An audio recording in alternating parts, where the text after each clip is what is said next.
Mga kababayan, ito na ang napapanahon na bisitahin ko ulit itong aking snake plant. Kung inyo pong maalala, may videos na po ako dito sa aking snake plant na namulaklak po ito. Ito na, panahon na po para akin pong bisitahin po ito.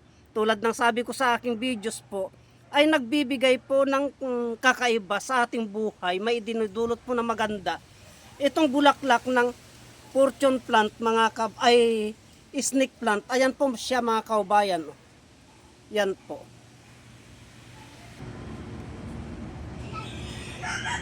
Itong bulaklak ng snake plant na ito mga kaubayan, tulad ng sabi ko sa aking videos nung una, ay nagbibigay po ng mutya ito. At madalang po sa snake plant mga kaubayan ang namumunga.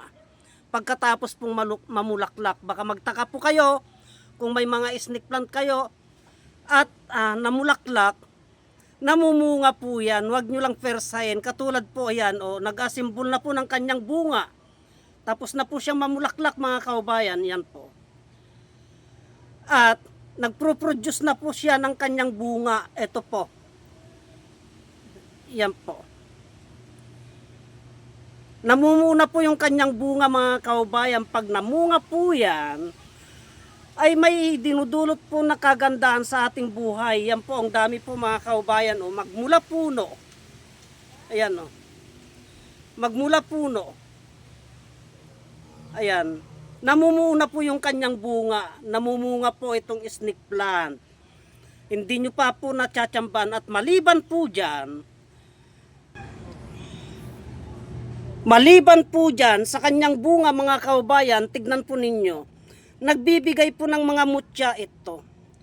Yan po, baka sabihin nyo, linagay ko na naman yan. Kung nyo pong makikita sa kanyang loob, ayun po, yun, sa puno. Meron po yung mutya, mga kaubayan, ayun po siya. Ayan o. Sa may puno niya, mutya po yun. Isang uri ng bato na nanggaling mismo sa kanyang katawan yan. Yan kaya lang hindi pa po pwedeng kunin yan mga kaubayan kasi yan pala, ito pa po lamang yung kanyang Yan. Sa puno niya po mismo manggagaling yung bato na yan. Yan po siya. Yan. Hindi pa po napapanahon na dapat kunin yan mga kaubayan.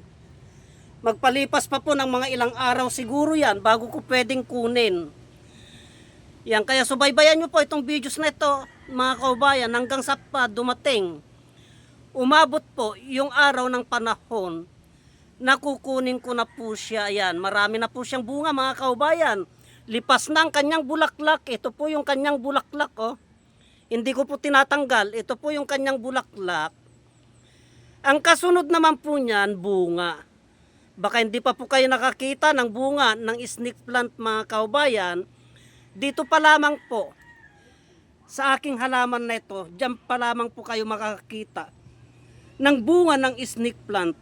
Itong snake plant na ito ay halos kaparehas din po yan ng fortune plant. Nang inasahan po natin puro bulaklak na lang, hindi po.